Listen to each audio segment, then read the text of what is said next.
There we go.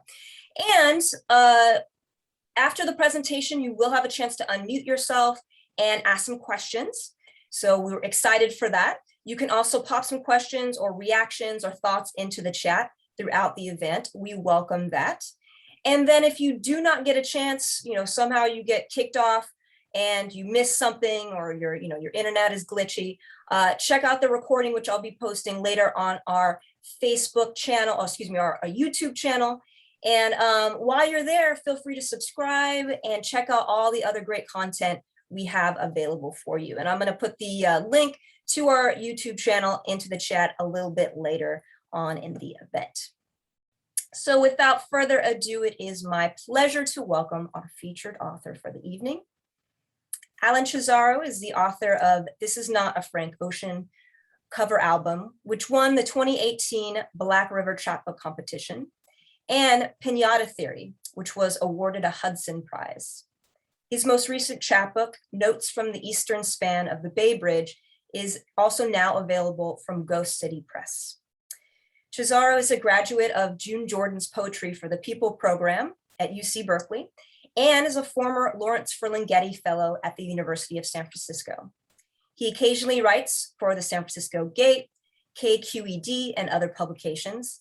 He edits an online MBA zine called Head Fake, and is usually on Twitter and Instagram talking about basketball, anime, and Mexican-American pochoisms. The poems in Cesaro's collection, Piñata Theory, wield lyrical intensity and intelligence. They are evocative meditations, cantos, playful musings, and revelations that bring us to the understanding that although we were made for beatdowns, we can make sweetness out of those fractures. Of the collection, D.A. Powell raves, here is the piñata, unbroken, containing, holding together all the promise of youth and imagination. When it spills lavishly and generously its treasures. So please join me in welcoming Alan Chazaro. Thank you, Megan, Marco. Shout out Carla. I didn't actually know she was involved in this, but I've worked with her before, so cool to know that she was a part of it. Thank you for having me, super blessed. I was telling Megan before we launched publicly into this space that I actually broke my foot a few days ago playing basketball. So I have 5 broken bones, and I'm like super immobile right now. And, in the way that writing can just kind of transport you somewhere, even more so right now, these sorts of events and readings really fill me with life, because I'm literally just sitting in my chair and I have my cast here and I am like super uncomfortable. So if you see me like fidgeting or anything, it's because I have my purple toes and like bruised feet are just hanging off to the side over here. So I just wanted to address that. And yeah, big shout out to San Diego. I'm born and raised in the Bay Area. My parents were both born and raised in Mexico. And I have the privilege of being a dual citizen. So I've spent time on both sides of the border. And as much as I love the Bay, one of the things that we don't have is that immediate access into, the motherland, so to speak, for some of us. And obviously that's a very complicated thing, right? So I often write about being a bi-national and bicultural person. And since we were talking a little bit about music, Marco, I'm going to start off with a Pocho Boys mixtape. It's on page 55 in case you have the text and like to follow on the page. A side. This midday reposado has me torn and twisted, and listening to mariachis in Tlaquepaque is the death I'm asking for.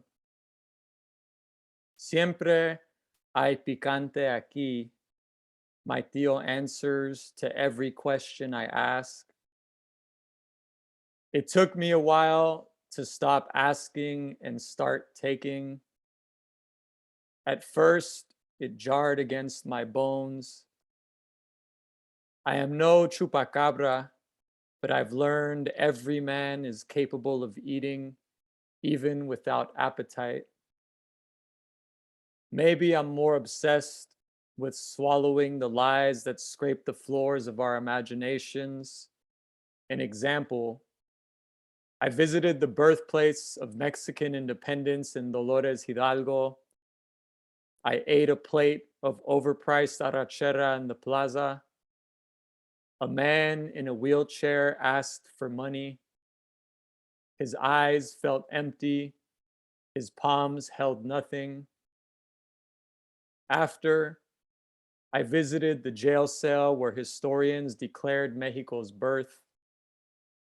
I don't mean to imply we are still barred from each other, but sometimes these mountains make it difficult to look back. I'm gonna break out of my reading zone right now because I like to do that, but this is a multi-part poem, right? And it's written in the sides of an album. And I wrote this when I was living in Mexico. So in 2019, I quit my high school teaching job, which I had been doing for 10 years. Just my entire 20s was a high school teacher, which I loved, but it was extremely exhausting and low paying. So in 2019, I left and I just moved to Mexico, where my mom is living and was living at the time. My abuelo, todos viven en Mexico, right? Kind of thing, except my dad.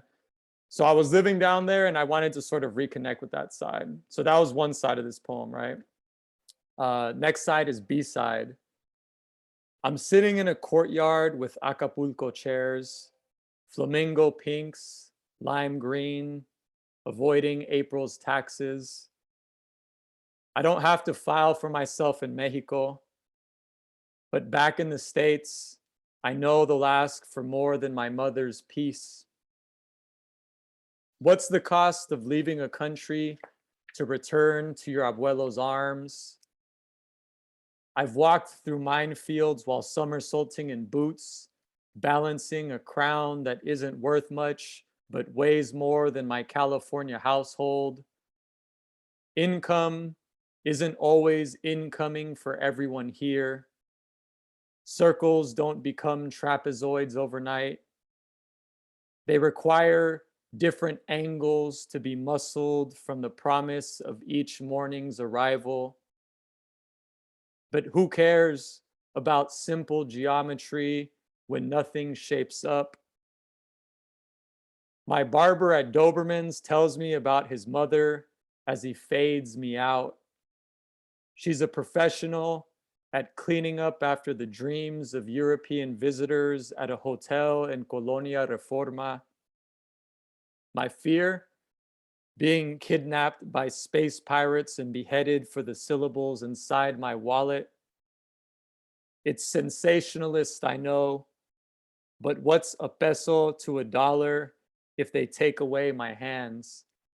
So in addition to having the privilege and the blessing to live in Mexico for almost a full year and just writing, freelancing, etc., teaching down there, I learned a lot about, myself and what I'm fearful of and my own prejudices as a Mexican American, right? Being in Mexico and all of the things that you hear about going to Mexico, right? Especially certain parts of Mexico, and especially from people in the US, often who haven't never crossed the border themselves, who are just hyping up fear in your mind, right? It's kind of like fear of what's on the other side. So some of that part of the poem kind of gets to that. And I also just want to acknowledge, you can see my crazy freaking like messy hair. I haven't gotten a haircut since that barber in Mexico City in 2019. So shout out my barber at Doberman's. I still got his number. I should hit him up. Last part, Seaside. I dig through remixed crates of myself, wax pressed into the grooves of forever. And then I spin that shit for play like the B-side Brujas on East 14th. All night. Like Brianna's grandma when she would hit local clubs on San Pablo to find a Mexican man with nice eyes. They come here for work, but we work them for us. It's hard not to romanticize the struggle of certain memories beneath disco lights, between cheap liquor, behind mustaches and Camaros parked in front of the house. Our roof is shingled but falling apart. There are parts of this neighborhood that aren't up to code. We have a shed in the back where Bernardo used to sleep and dreamed of sunflowers scented in lawnmowers, gasoline. Don't forget, there are more than two sides to every story, just like there are more than two stories inside every mouth. The last part is really me reflecting on where I live currently, which is in San Pablo. I'm 20 minutes north of Oakland, 10 minutes north of Berkeley, and 2 minutes north of Richmond, in case you've ever heard of that city. And it's a pretty industrial area. And there's I grew up with a lot of undocumented friends and people that have lived nearby me, or in this case, in our home, right? So I was kind of just reflecting on all of those fragmented experiences, and how they've sort of clashed and swirled into this soundtrack of my everyday experience. Um, and I also wanted to just kind of note that it's not common, like, to have an album that has an A side and a B side and then a C side, right? But no D side. And that was a bit intentional on my part to resist the temptation that we often fall into of like these sort of like boxed or binary kind of realities, right? Where it's like having two sides or having four sides, right? But I feel like having three sides kind of more authentically represented my incompletion as a Mexican American, in some ways. Let's see here. I'm just gonna pick, what do we got? All right, I'll do California Canto Funk. I'm trying to read ones, by the way, that I don't always read. Um, all black Chuck Taylors, because red or blue meant you could get jumped like Yesem on California Street, even if you looked like me. Shaggy hair, baggy shorts, skater wannabe. Back when we'd let loose and cruise with 40s near freeways on weekdays because we never did homework. How could we stay cleaned up growing up in the Bay? Drive around and see graffiti on fences, housing complexes where familias rented bounce houses for birthdays, every weekend blasting music from parking lots. Everyone's invited. Our first apartment full of immigrants, Vietnamese, Korean, Filipino, none like my family, all of them like family. Behind the school with Samoans and blacks, Persians and Russians, bodies broken and poured into these neighborhoods where we never knew ice, never saw snowfall, unless we tripped out to Yosemite or Tahoe whenever Primos visited from beyond Nevada or Texas, but never snowboarded because it was too expensive. Back home with cockroaches and bumblebees in empty fields, don't get stung by super soakers. In places where E40 and Andre Nicotina made us slump in back seats, twisting our W's and blunts, coughing lungs until the sun came up. That time we climbed to the top of an abandoned building by 101 to overlook the jigsaw beneath us, our kingdom. We wanted more. Pacific Ocean at night, Santa Cruz and Sublime, barbecues on beaches, hope we don't crash, the summer dizzies, our skin always killing the December air. On Christmas, eating tamales and playing catch with cousins, another barbecue. Wouldn't you? Why wouldn't we? Stay out of pocket, burn rubber at intersections, home of the hippies and hustlers, where you'll see a hood dude eating a French baguette and smoking a Black and Mild at the same damn time, one in each hand, jeans below his waist, middle of the day, metaphorical, finger up in Safeway parking lots, beneath isolated stars, 93 till infinity, escaping the car's speakers, one way to experiment with virginity, all of this in one night or every night, happening or happened, it's all the same around here. So that's one of the like few poems I feel like that's a direct ode and reflection on growing up in the Bay. Again, specifically as a Mexican American, first generation millennial, you know, where I really grew up in the 90s, but I was born in the 80s, went to high school and college in the thousands. It's kind of sad, you know, I don't know what San Diego's like completely, but in the Bay Area, we're really we're like on the front lines of aggressive, devastating levels of gentrification, because we have every tech company in the world that's influential essentially lives in my backyard.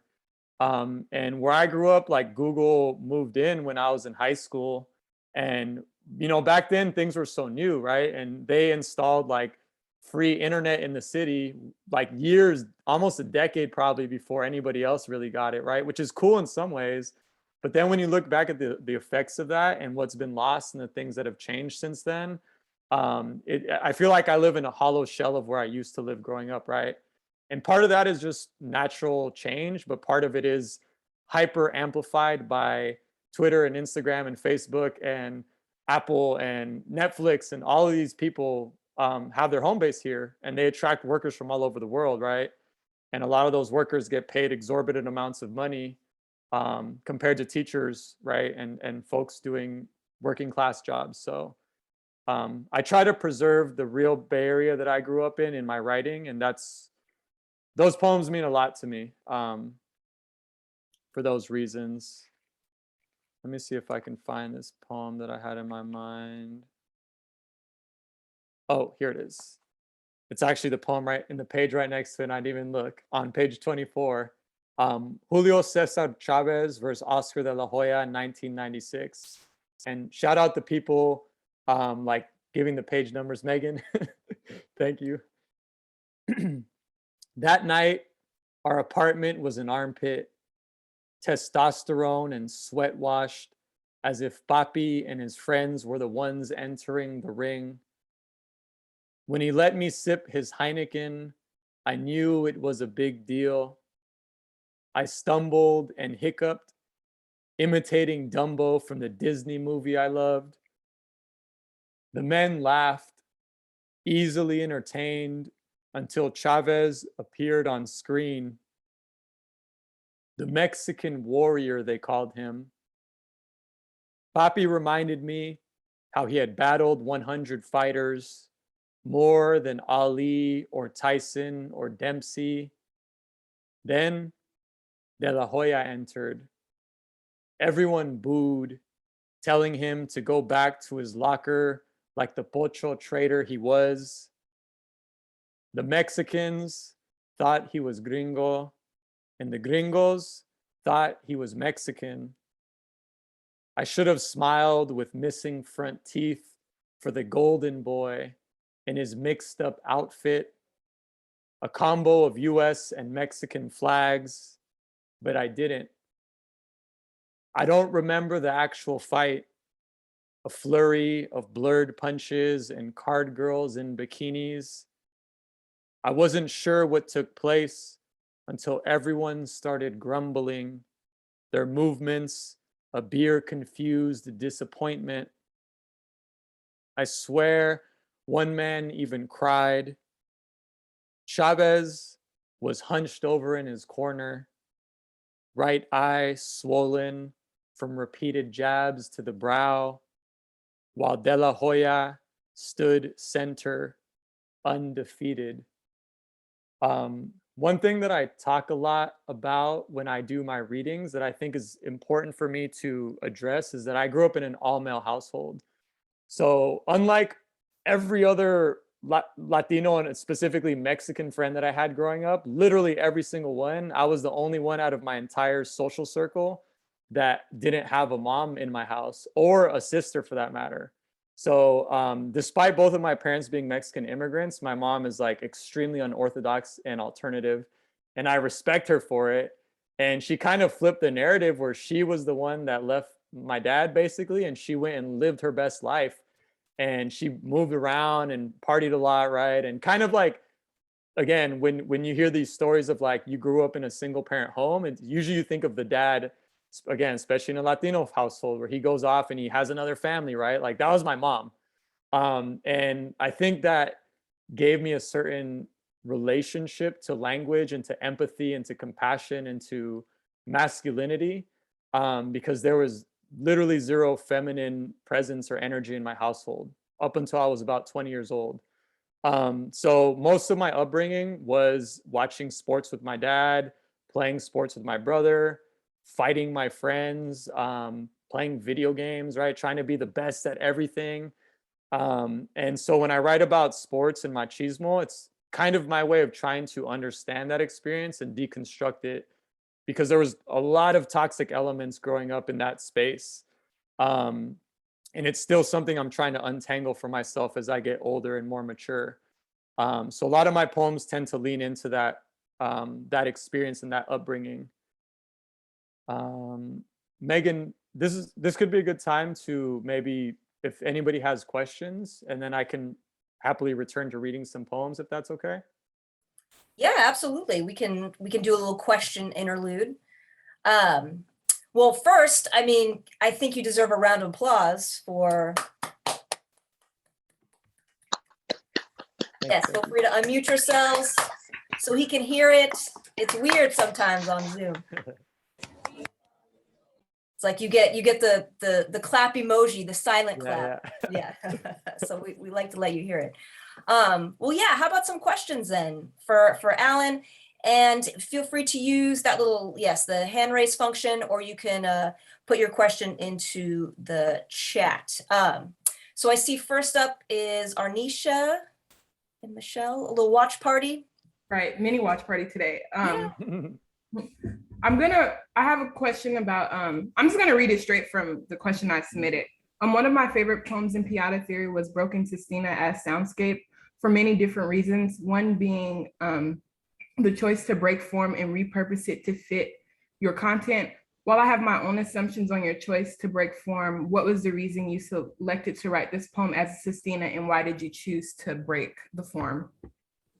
Thank you, Arnisha, for the question, and shout out homegirl in the back tuning in for this too. Yeah, so I typically do not think about form too much entering into a poem, because sometimes it can feel constricting. And I do try to allow my intuitive sort of self to work through a poem and work through the feelings and the vibrations that I'm getting. But there are times where, especially when you're creating a manuscript, let's say, where you might have 80 pages of Word document or more. And I felt like I needed some traditional balance in that sense. So I kind of assigned myself a challenge, right? Which I'll sometimes do. And I said, I want to write a sestina, because sestinas are one of the more challenging forms, right? This choosing 6 words and repeating them over and then sort of flipping them constantly. And that was around, I believe it was the week that Juan Gabriel had passed away. And I hadn't never really had a relationship to his music besides knowing his name. So I double challenged myself and I said, I'm going to write about Juan Gabriel, listen to his music, and I'm going to try doing it as a sestina. And I wanted to see what sort of alchemic explosion could have occurred out of that combination. So that's where that's kind of the genesis of that. But as I worked through it, it started becoming this poem of how I don't fit the stereotype of, you know, being a Mexican American male, in the sense that I never listened to ranchera music. I don't like mariachi music, really, to be honest. And because my friends were hella more Mexican than me, they would always make fun of me and be like, "You're not really Mexican, right? You're whitewashed, blah blah blah." And I'm like, dude, I just grew up listening to Snoop Dogg and Tupac, and I don't know what to tell you. Like, I would much rather Kendrick album than I would listening to Vicente Fernandez. I don't really connect with that, to be real with you. And in trusting that intuitive sort of organic form, I found that the poem sort of unlocked itself, because the sestinas are repetition and trying to break a cycle. And I felt like the content overlapped very organically in that sense, where I was living in this cycle of expectation, but also trying to break free of it through my own choices, through musical preferences. And I decided to cut the last part of a sestina. You're supposed to have, I think, like a tercet or a couplet. I don't remember exactly. But you're supposed to have a little tail at the end. And I didn't want to do that because that was, again, me breaking away from tradition in the way that I feel like I try to break away in my real life from, machismo or this or from that, right? So it worked out. It worked out well, but it did start an intuition and just kind of following my instincts. So I hope that answers your question. Cool. Thank you. Well, since we're talking about that poem, and I know that this was a few of the other students' favorite as well, would you read it for us? Yeah, for sure, for sure. So we're on page 16. Thanks, Megan. I like how you know my book better than me. No, it's the professor in me. I can't nice, separate from it. Respect. Shout out the professors too and the educators. Broken Sestina as soundscape. How the room never danced because Pa never played, Juan Gabriel or other Mexican vocalists in our house. After crossing the border, he must have ditched a suitcase of himself at US Customs. Or maybe he never carried that suitcase. Maybe he wasn't mixed about raising boys in a middle-class neighborhood, assimilating to cul-de-sac neighbors so we could run outside with footballs and play like all Americans. In elementary school, I mixed up my place, sat next to Danny and Michael until my voice forgot its own music. I became accustomed to whiteness, neglected the border's motherhood. I used to doodle in English on the borders of my notebook before I visited Pa's childhood home in Jalapa, before I knew how to uphold the custom of folding tortillas with every bite. I never heard Pa play Spanish music, never caught him wandering the vocals of Vicente Fernandez's song. He never mixed his past with our pleasure, preferred the mixture of elegance and fine dining in American downtowns. He bordered on being whitewashed, dreamed he'd be seen by the locals who owned townhomes around us. He loved our neighborhood, never wanted me to leave, was probably scared I'd play around and discover earthquakes. I did. Customized myself by learning how to change into costumes when needed by blasting hip hop. I have mixed feelings about not recognizing Pedro Infante's lyrics, about playing more Tupac than mariachis. I've become a borderland of tongues, a mezcla of eyes. I navigate unknown neighborhoods and follow the rhythms of an inner voice telling me to move past myself. On most days, I feel voiceless and misguided in my body, accustomed to breakages. But I've learned how to break different neighborhoods open and let oceans swim inside me, a mixtape of blood and knuckles swelling against these unbordered soundscapes, something new in my stereo, always playing. Yeah, that poem was so fun to write. And I recommend and advise to any writer out there to give yourself challenges, things that you have never done, right? Like listen to an artist you've never listened to, particularly if they were demonized in your upbringing, and mix that with some form and see what happens. Well, I love the idea of experimenting with a traditional form and like a very difficult one like the sestina, right? That obsessive repetition, but then also putting your own personal spin on it, right? So instead of the ending tercet, that envoy you just went for, another full stanza there. All right, I think, let's see, Viviana has yes, I think she was next with a question for Alan. Hi, very nice to meet you. I love speech cantos. I just want to say that. But also I want to ask, if it's not too personal, if you don't mind, but I want to know what your family thought of your poetry. Because I also want to write, but I'm very nervous to have my family read my writing.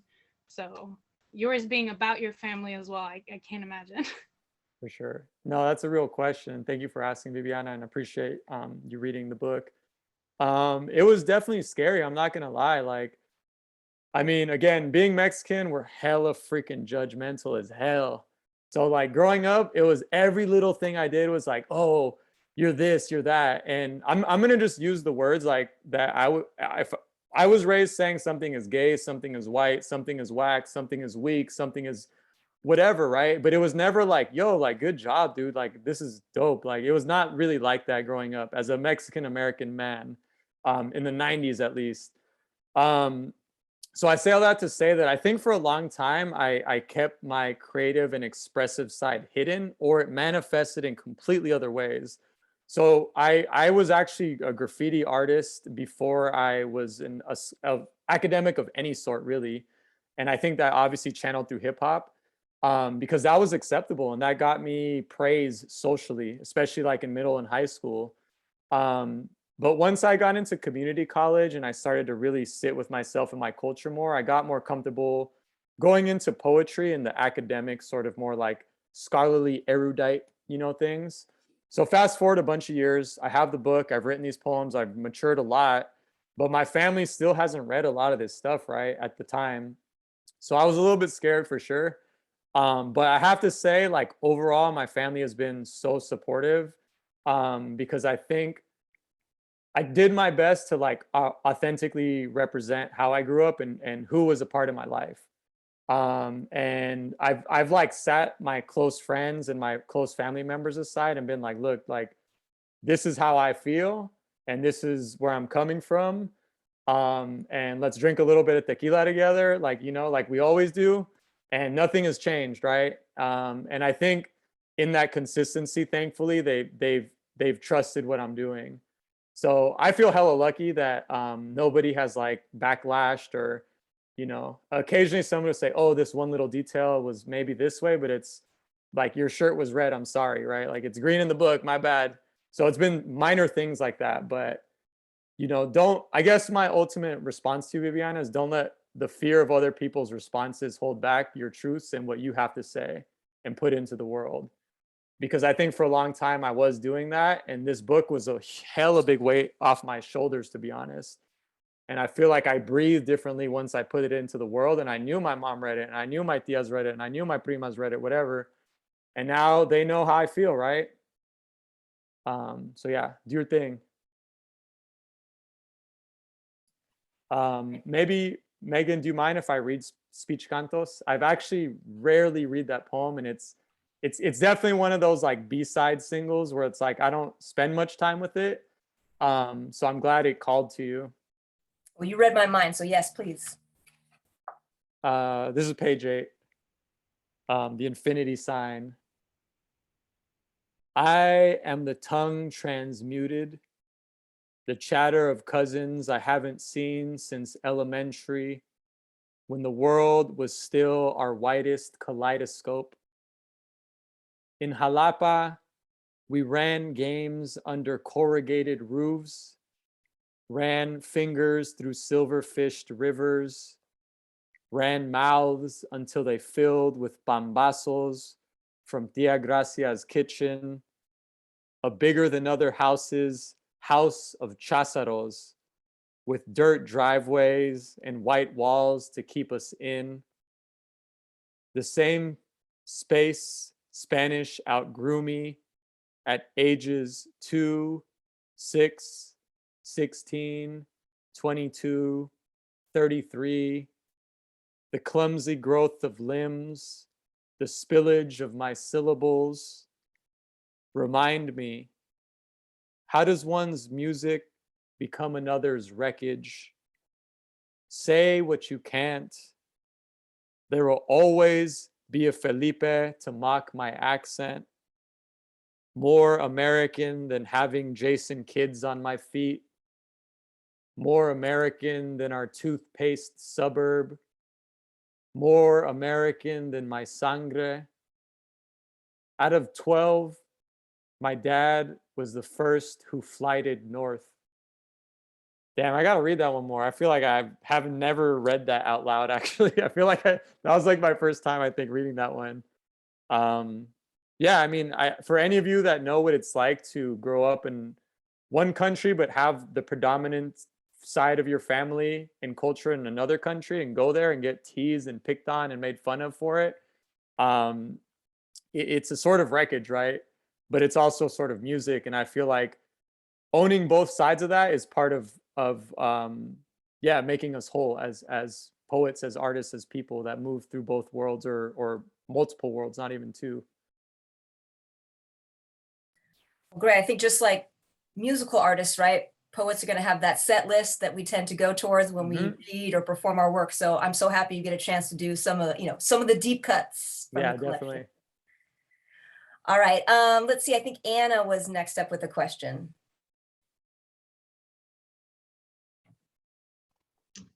Hi. I'm just thank you for answering my question, first of all. And you mentioned shoes a lot in your poems in this book, like Jason Kidd's and Tim's, which are like Timberlands, Chuck Taylor's. Could you talk about what shoes represent to you? Such a beautiful question. I wish I could show you my cast right now because I miss shoes so much. I'll do you better though. Look what I'm wearing. On my one foot, I'm wearing Puma chanclas. Shout out Puma. I'm a huge, well, I shouldn't say huge. I like sneakers, right? I like aesthetics. I like fashion. Again, I think that bleeds into growing up in the Bay Area with hip hop, and that's just part of the culture, right? How you exist. It's a form of expression, just in the way that poetry can be. But I definitely, growing up in California, I'm sure in San Diego, like we didn't have the same sneaker culture that a lot of my East Coast homies have. And I actually spent 5 years living in Boston in my 20s. And that's when I really gained an even deeper appreciation for footwear and game, right? Like the game on your feet, because the seasons change, you get snow, and your Chuck Taylors, which I literally wore Chuck Taylors my first snowfall in Boston, and my freaking feet like froze and they were just wet from the melted ice, right? So I quickly had to pick up on like getting thick soled Nikes and Timberland boots and all that stuff, right? So I don't know. I just feel like shoes are literally how the world, right? And when I wear a sneaker, it's because it somehow speaks to me that day. And whether it's the color or the pattern, I will never pick a random shoe out of my closet of sneakers and just be like, this one, right? Like I'm always like, how does this one rock with my beanie? Or how does this one match the vibe of my t-shirt, right? That's just how I am. I like aesthetic choices, right? And I'm very detail oriented and obsessive, right? Which I think is a huge part of poetry, is just that ultra obsession on microscopic things that most people don't give a crap about, right? I'm like, I like that little orange swoosh right there. So yeah, I definitely wanted to like honor that connection to my feet in the book. Thank you, Anna, for that question. And we'll think of thoughts for a swift healing process so you can get those shoes back on your feet sooner rather than later. Okay, we have a question from Anna A. Another Anna. Hi. Hello. Thank you for reading tonight. This is one of my most anticipated readings, so Thank you. very exciting. So the question I had was, you bring up the term pocho a lot in your poetry, and it's even come up during this reading. And I was wondering, why is it important to you to reclaim that word, which is so often like used to degrade people? Definitely. That's a great question. Very observant of you. And it's definitely something intentional on my part that I am, you're right, like trying to reclaim. I want to shout out a poet / friend Sara Borjas, who's a Fresno poet. And just, I love giving shout outs, if you haven't noticed, because I'm going to shout out Fresno now because they have like literally, no offense to San Diego or to the Bay, but I feel like Fresno goes hard when it comes to especially Latinx poets. And she's one of them, right? Out of the army that they have over there.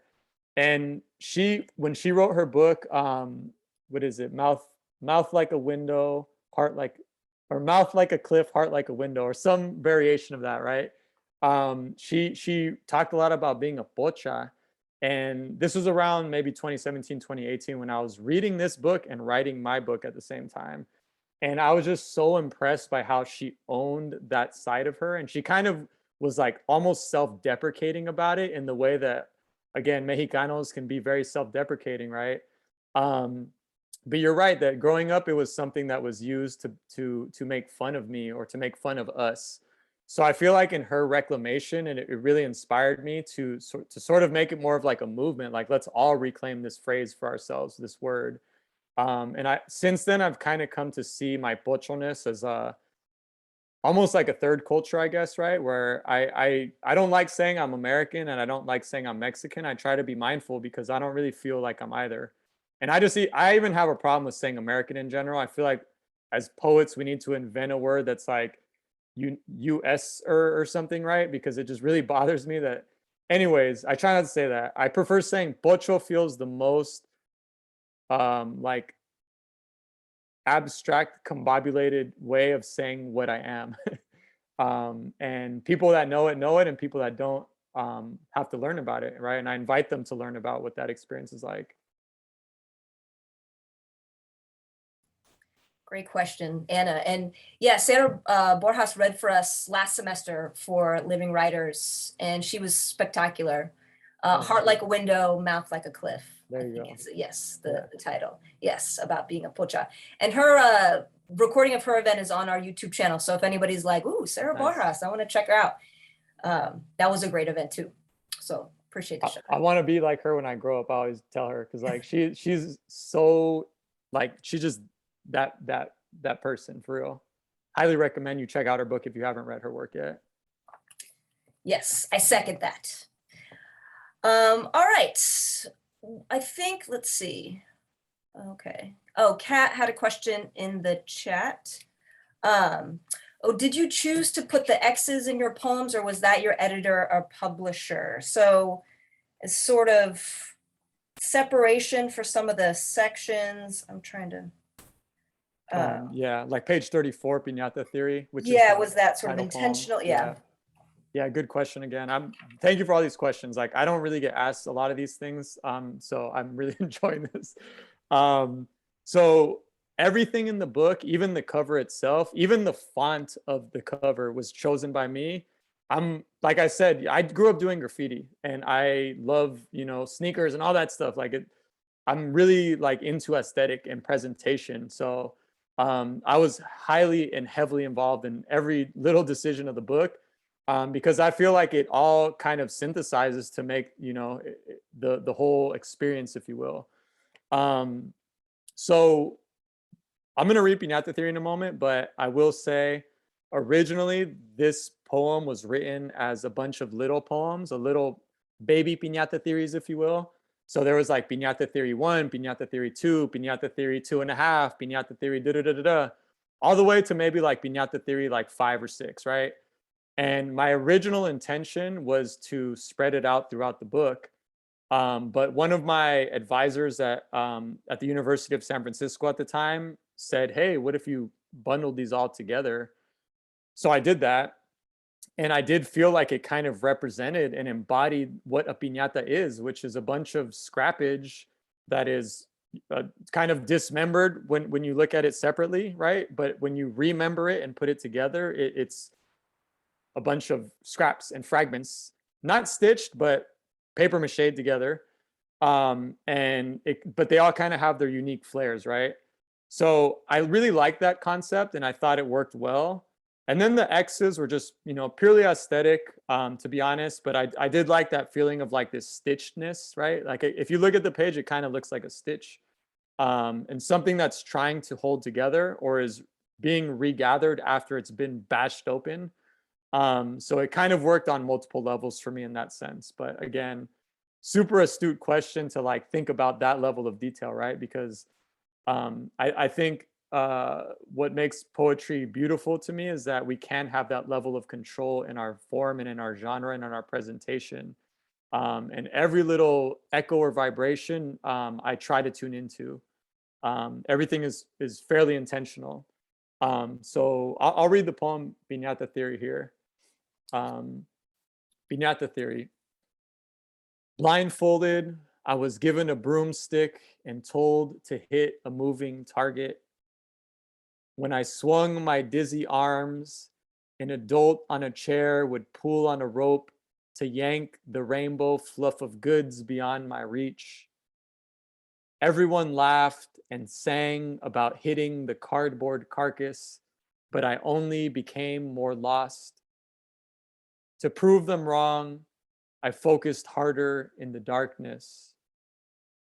Consider the violence of living, how breath can be fractured and displaced while walking. Take bones, for example, how they are firm enough for everyday activity, but collapse on impact.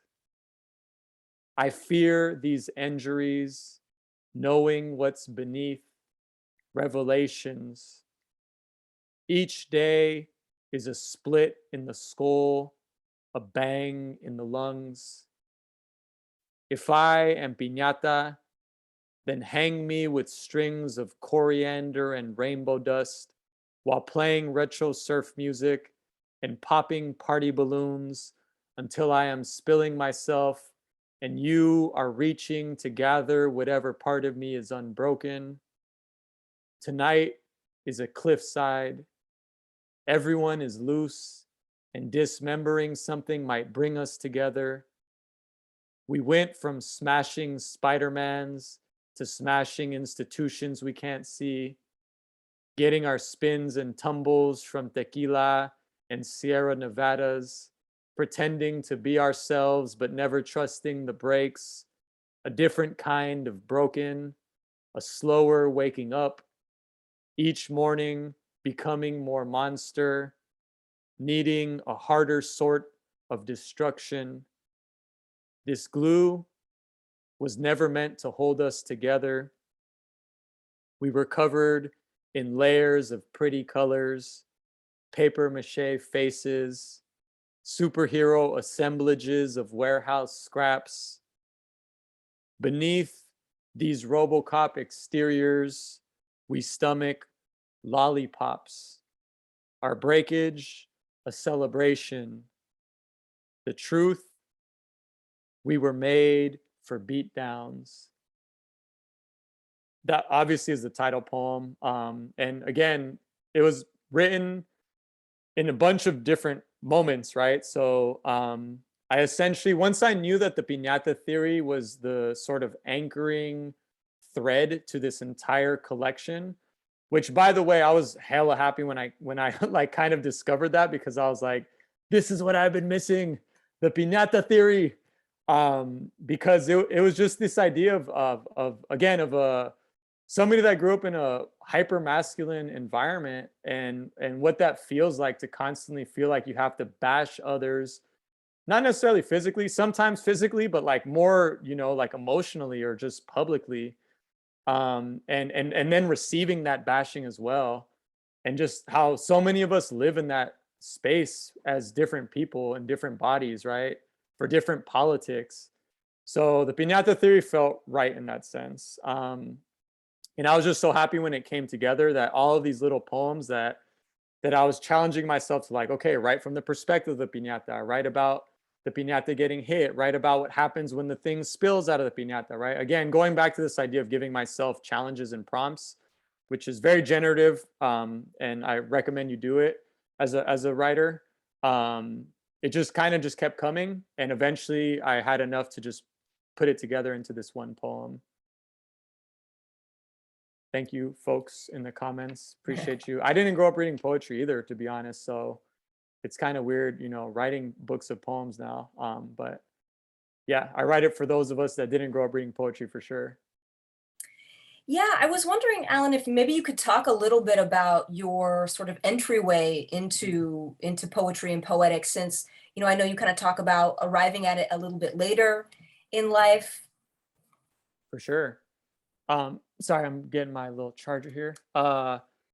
So yeah, I kind of mentioned I was a not a bad high school student. It's in this. I wasn't like aggressive or rebellious towards my teachers. I was just a lazy bad high school student. So I flunked 8th grade. When I was a senior in high school, I was taking freshman classes, like literally with freshman students, 9th graders as a 12th grader, because I had flunked so much, and I was like in literal panic recovery credit mode as a high school senior.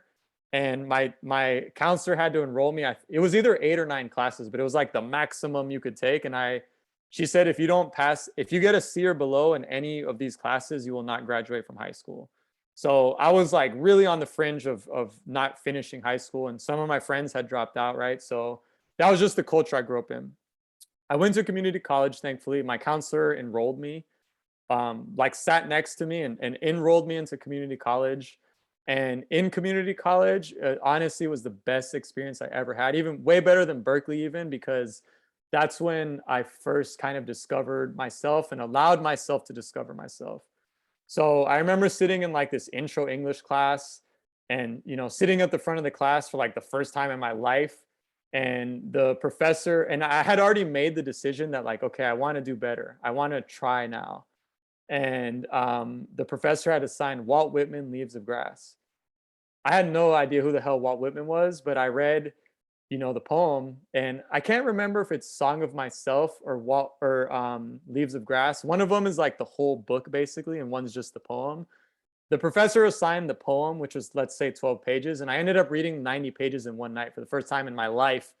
And I was like, damn, I really like this. Like, this feels weirdly relatable.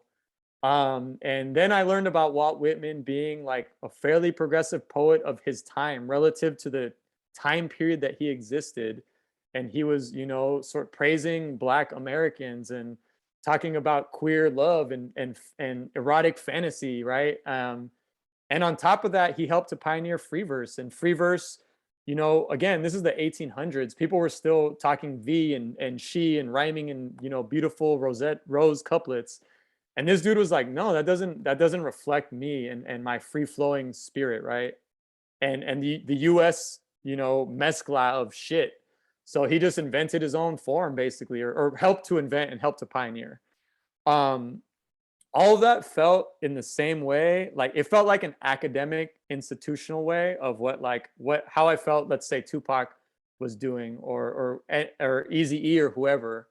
And that was the first time that I realized, like, maybe I can take all of this energy I have as a graffiti writer and as somebody that loves hip hop, and what if I tried putting that into this academic context?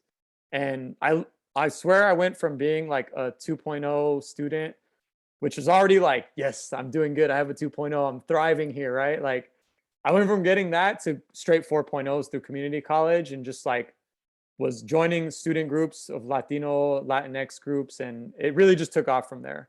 But yeah, in a weird way, it started with Walt Whitman in terms of poetry.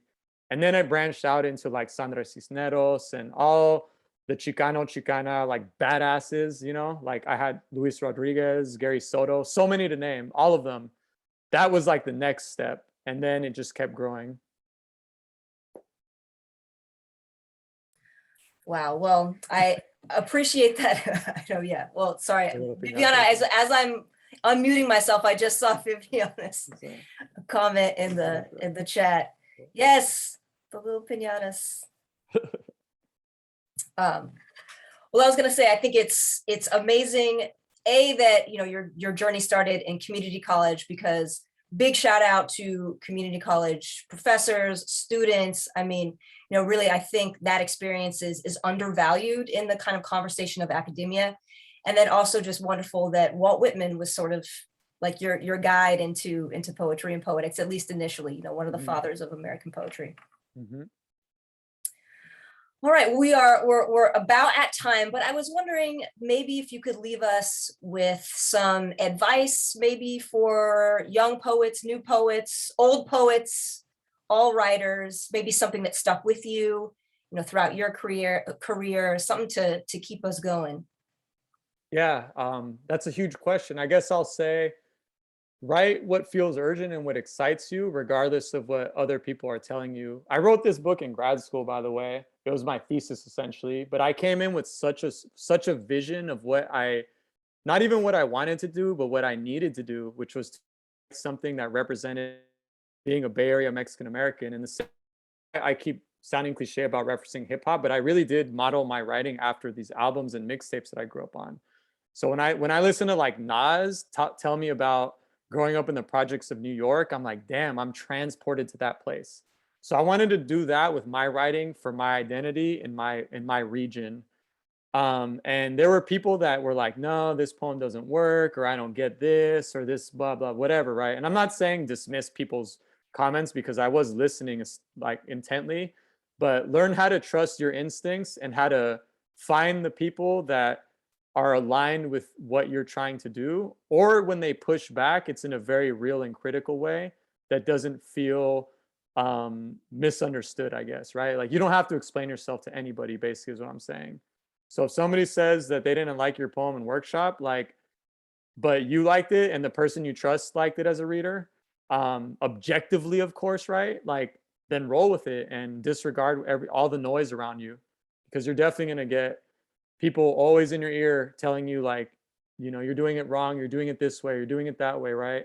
There's always going to be the gatekeepers or the haters or this or that. So do what feels right for you and what excites you. And if you feel excited about it, I don't think you can honestly go wrong.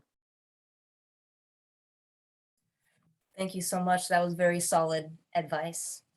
Well, let's thank Alan for his time. And again, if you want to unmute yourself, hear a real applause.